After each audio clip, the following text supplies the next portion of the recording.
Praise the lord. యేసునామమే జయము.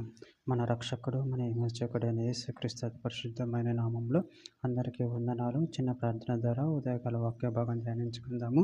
పరిశుద్ధుడ మహాగణుడు అనే దేవ యేసయ్య సర్వాధికారినైన మీకు వేలాది వందనములు, కృతజ్ఞత, స్తుతి స్తోత్రం చెల్లించుకుంటున్నాను. దేవ ఉదయకాలం ప్రభు వాక్య భాగం ధ్యానిస్తుండగా వాక్య భాగం మాకు అర్థమవుట్లు సహాయం చేసి మీ కృపలో బలపరిచి మీకు మాదిరిగా మమ్మల్ని నడిపించమని చిన్న ప్రార్థన యేసునామంలో అడిగి వేడుకుంటున్నాను తండ్రి. Amen amen. ప్రసంగి గ్రంథం 10వ అధ్యాయం 18వ వచనం.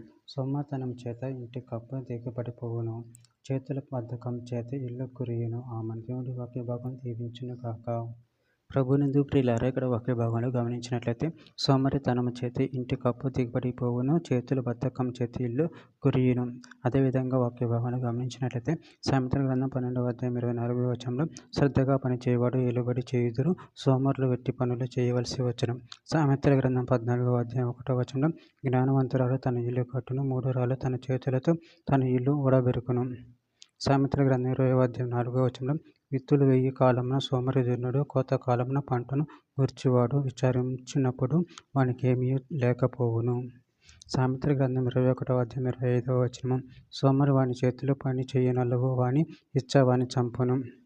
సామెతల గ్రంథం 23వ అధ్యాయం 21వ వచనం త్రాగుబోతులను తిండిబోతులను దరిద్రులగుదురు, నిద్రమొద్దురు చింపిగడ్డలు ధరించుటకు కారణమగును. రోమీయులకు రాసిన పత్రిక 12వ అధ్యాయం 11వ వచనం ఆసక్తి విషయంలో మందులు కాక ఆత్మయందు తీవ్రత గలవారే ప్రభువుని సేవించుడి.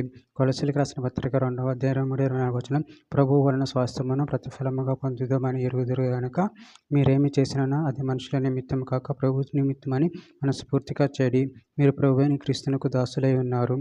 కొరింథీయులకు రాసిన మొదటి పత్రిక 15వ అధ్యాయం 58వ వచనం కాగా నా ప్రియ సహోదరులారా, మీ ప్రయాసం ప్రభువు నందు వ్యర్థం కాదని ఎరిగి శరీరును కదలని వారు ప్రభువుకు కార్యాభివృద్ధి యందు ఎప్పటికీ ఆసక్తులై ఉండుడి. సామెతల గ్రంథం 6వ అధ్యాయం 6-8 వచనాలు సోమరి చీమల వద్దకు వెళ్ళము, వాటిని నడతలో కనిపెట్టుకుని జ్ఞానము తెచ్చుకొనుము. వాటికి న్యాయాధిపతి లేకున్నా పై విచారణకర్త లేకున్నా అధిపతి లేకును అవి వేసం కాలము మందు ఆహారం సిద్ధపరచుకొనును, కోతకాలం మందు ధ్యానము కూర్చుకొనును.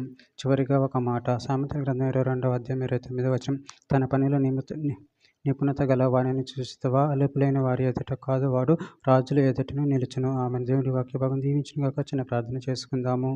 పరిశుద్ధుడ ప్రేమగల దేవ యేసయ్య, మరి ఇచ్చిన వాక్య దానాన్ని బట్టి ప్రభు కృతజ్ఞతలు చెల్లించుకుంటున్నాను తండ్రి. ప్రభు మాలో ఉన్న అవిధేయతను తీసివేసి సోమరితనాన్ని తీసివేసి ప్రభు నిపుణత కలిగి జీవించే వారంగా పనిచేసేవారు శక్తిని అనుగ్రహించమని చిన్న ప్రార్థన ప్రభు యేసు నామములో అడిగి పెట్టుకుంటున్నాను తండ్రి. Amen amen amen.